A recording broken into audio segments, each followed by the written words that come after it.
related to the dissolution expenses and the appointment of partners.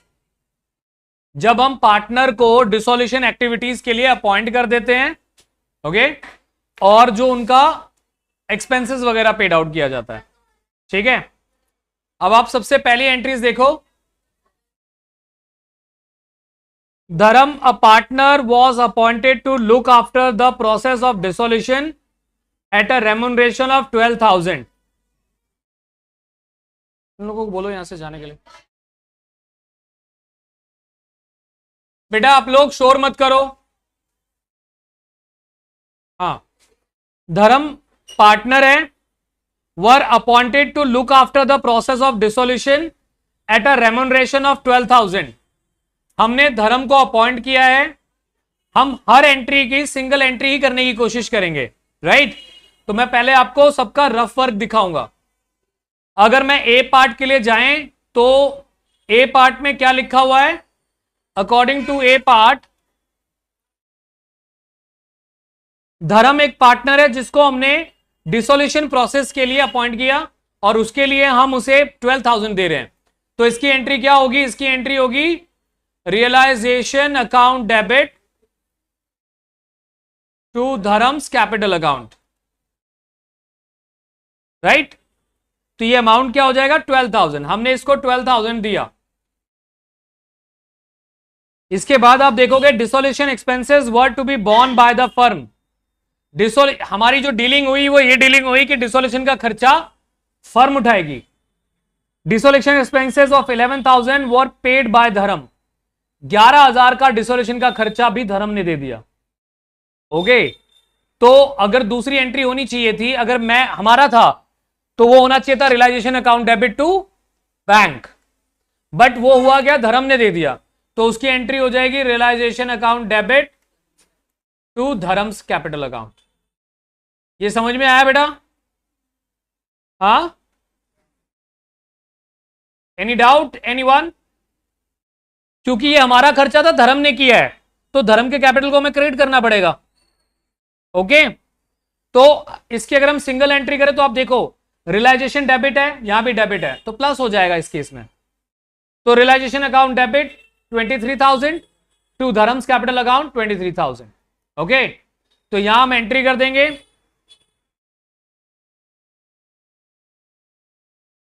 Realisation account debit to Dharm's capital account.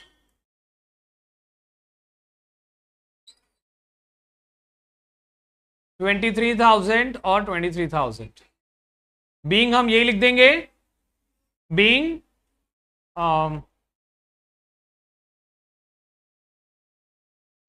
Realisation expenses and remuneration given to Dharm, ऐसे लिख देंगे। Okay, next part पे चलते हैं। B, जय एक partner है जिसको हमने अपॉइंट किया है लुक आफ्टर द डिसोल्यूशन। एक बार फिर से, अब बी पार्ट में भी देखो, इस बार हमने जय को अपॉइंट किया है और हमारी जो बात हुई है वो हुई है 15,000 में फिर से। तो इस बार जो हमारी पहली एंट्री होनी चाहिए वो होनी चाहिए रियलाइजेशन टू जय। अभी मैं वैसे ही लिख रहा हूं, प्रॉपर हम फेयर में लिखेंगे। तो इसको हमें 15,000 देने हैं, तो हम कर देंगे रियलाइजेशन अकाउंट डेबिट टू जय कैपिटल अकाउंट। 15,000 दे दिया। और यहां हमारी जो बात हुई, कॉन्ट्रैक्ट हुआ, उसमें यह हुआ कि भाई डिसोल्यूशन का जो भी खर्चा होगा वो तुम्हें खुद देना पड़ेगा। लिखा है ना, इंक्लूडिंग डिसोल्यूशन एक्सपेंसेस, मतलब उसे डिसोल्यूशन का खर्चा उसे खुद देना पड़ेगा। Dissolution expenses were 16,000 paid by Vijay another partner. अब एक दूसरा पार्टनर है, उसने इसके बिहाफ पर पेड कर दिया। ओके, इसके बिहाफ पर किसने पे किया? विजय ने। देना किसको चाहिए था? जय को। तो अभी विजय के अकाउंट से तो पैसे गए, हमारे अकाउंट से नहीं गए, तो हम कोई बैंक को क्रेडिट या डेबिट नहीं करेंगे। ओके, हमारे लिए गलती यहां पर क्या हुई कि जय को खर्चा करना था, कर दिया किसने? विजय ने। तो हमारा क्या काम बनता है कि हम जय से लेके विजय को दे दें। तो इसके लिए हम यहां पे क्या करेंगे? Jay's capital account debit to Vijay's capital account. Jay को डेबिट किया, मतलब उससे हमने ले लिया और विजय को हमने दे दिया। कितना? 16,000, यही है ना। अब इसकी एंट्री देखो कैसे बनाएंगे हम। सबसे पहले आप देखो रियलाइजेशन तो डेबिट है सोल, तो आपको रियलाइजेशन को तो डेबिट ही रखना है 15,000 से, ये तो आपका डेबिट हो गया। फिर आपका जय यहां पे देखोगे तो जय यहां पे क्रेडिट है और यहां पे डेबिट है, तो इसके अमाउंट को माइनस करना पड़ेगा। माइनस कर देते हैं, कितना बचेगा 1000। जो बड़ा अमाउंट है वो डेबिट में है कि क्रेडिट में, तो हमें वो 1000 से जय को करना पड़ेगा डेबिट, क्योंकि उसका बड़ा अमाउंट डेबिट साइड में है। ओके, पिछले वाले में हमने प्लस कर दिया था क्योंकि वो दोनों सेम साइड था, इस बार यहां पे डेबिट और क्रेडिट है। आया बेटा समझ में, क्लियर है। हाँ, तो जयज अकाउंट डेबिट 1000। अब देखो अपने आप एंट्री बन गई, टू विजय 16,000 एंट्री बन गई ना, तो इसको हम एंट्री वहां पर कर देंगे। क्लियर, तो हमारी एंट्री क्या होगी वहां पर, रियलाइजेशन अकाउंट डेबिट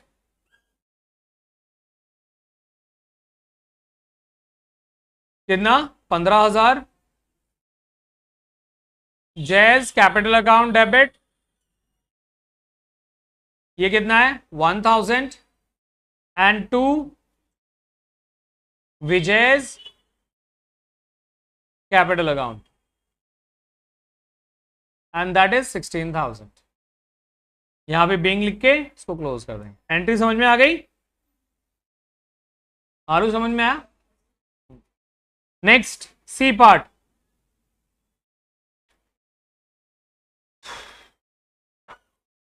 सी पार्ट में लिखा है दीपा एक पार्टनर है, was to handle dissolution and for this work she was to paid 7,000 including expenses. इसके साथ भी हमारा कॉन्ट्रैक्ट हुआ है कि भाई एक्सपेंसेस तुम्हें ही पेड करना पड़ेगा, हम तुम्हें 7,000 दे देंगे। उसके लिए आपका रियलाइजेशन टू कौन है, दीपास कैपिटल अकाउंट, राइट।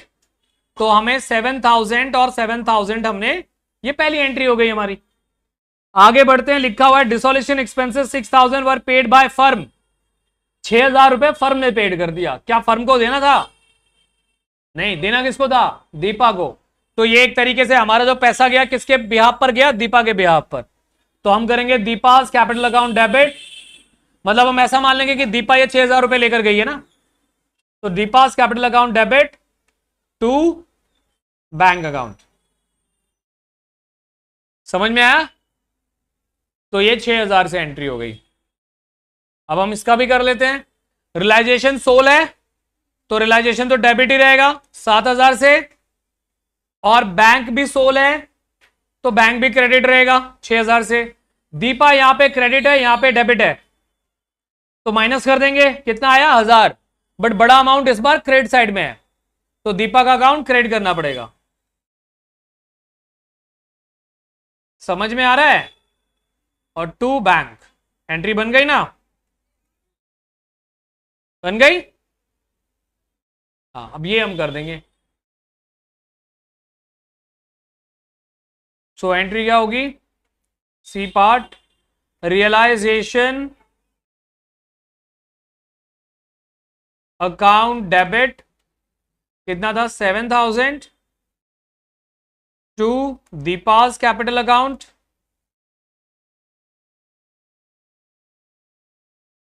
ये कितना है 1,000 and to bank account 6,000। Tanisha आपने कितनी एंट्रीज की थी बेटा इसमें, तो सही है। चलिए नेक्स्ट करते हैं।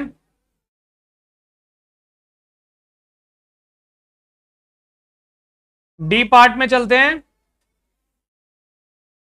डी पार्ट में लिखा है Dev a partner agreed to do the work of dissolution of 7,500। Dev एक पार्टनर है, उसके साथ हमारी डीलिंग हुई है 7,500 में, तो फिर से realisation to Dev's capital account 7,500 और 7,500। उसके बाद लिखा है he took stock of the same value as his remuneration, the stock has already been transferred to realisation account. हमने उसे इसके बदले में स्टॉक दे दिया, तो एक लायबिलिटी को एसेट के साथ कवर कर दिया। जब भी एक लायबिलिटी एक एसेट्स के साथ कवर होती है हम कोई एंट्री नहीं करते, राइट। तो यहां हम डी पार्ट में क्या लिखेंगे, नो एंट्री, कोई एंट्री होगा ही नहीं इसमें। ओके, क्योंकि स्टॉक और उसको जो देना था वो एडजस्ट हो गया। समझ आया बेटा? ओके। इसके बाद है ई पार्ट। ई पार्ट में लिखा है जीव एक पार्टनर है, agree to do the work of dissolution 10,000 में। तो एंट्री क्या होगी, realisation to Jeev's capital account 10,000 और 10,000 का ये एक रेम्युनरेशन मिला उसको। इसके बाद है he agree to bear the dissolution expenses. बात हो गई कि वो डिसोल्यूशन का खर्चा भी वही लेगा। Actual dissolution expenses paid by जीव 12,000। जीव ने 12,000 की पेमेंट कर दी। भाई खर्चा उसे करना था, वो 12 करे, 20 करे, 50 करे, हमें उससे कोई मतलब नहीं है। These expenses were paid by जीव by drawing cash from the firm। उसने कैश ड्रॉन किया है फर्म से इसके लिए। तो मतलब ये एंट्री हो जाएगी, कुछ मिलती जुलती है जो पिछली हमने की थी। Jeev's capital account debit to bank, उसने हमसे पैसा लिया है इसको पे करने के लिए, बाद में ये लिख दिया। अगर इस एंट्री को ये 12,000 पे ही होल्ड कर देते, है ना, राइट। जैसे अगर इस एंट्री को ये समझो आप, कौन सी एंट्री थी ये, हाँ, अगर इस एंट्री को ये यहां पर ही होल्ड कर देते, 12,000 पे ही होल्ड कर देते, राइट, तो उस केस में हम सिर्फ एक ही एंट्री करते, realisation to Jeev's capital account. ये 12,000 का खर्चा उसने किया है, हमें उससे कोई मतलब नहीं है, राइट। लेकिन आगे उन्होंने लिखा है these expenses were paid by Jeev by drawing cash from the firm. ये सारा खर्चा उसने क्या किया है, फर्म से पैसा लेकर किया है। तो इसके लिए हमें जो एंट्री करनी पड़ेगी, जीव टू बैंक 12,000 और 12,000। तो कंबाइंड एंट्री क्या होगी, फिर वही चीज है, रियलाइजेशन सोल है तो इसकी एंट्री तो हो जाएगी रियलाइजेशन अकाउंट डेबिट 10,000। और यहां जीव को देखोगे आप तो यहां पे क्रेडिट है, यहां पे डेबिट है, तो माइनस करना पड़ेगा। 2,000 आ गया, बड़ी साइड डेबिट साइड में है तो डेबिट करना पड़ेगा। तो जीव्स कैपिटल अकाउंट कितना है ये, 12,000, नहीं सॉरी 2,000, बैलेंस आएगा 2,000 एंड टू बैंक अकाउंट 12,000। समझ आया बेटा? तो ये इस तरीके की आप ये समझ के चलो, जो मैंने ये 5 एंट्रीज कराई हैं, 90% चांस है, 99% चांस है इनमें से एक ऐसी ही एंट्री जो आपकी 6 या 7 एंट्रीज आएंगी फाइनल्स में, एक जरूर होगी। अब वो कोई भी हो सकती है, ओके। और ये सही होना चाहिए क्योंकि इतना मुश्किल नहीं है, आप इसको रीप्रैक्टिस करना एक बार खुद से, ठीक है। और अगर एरर आता है, समझ नहीं आता कि यार ये हो क्या रहा है, तो मैं ये वीडियो भी डाल दूंगा, तो चेक कर लेना एक बार कि क्या एक्चुअली में क्या हुआ, ठीक है।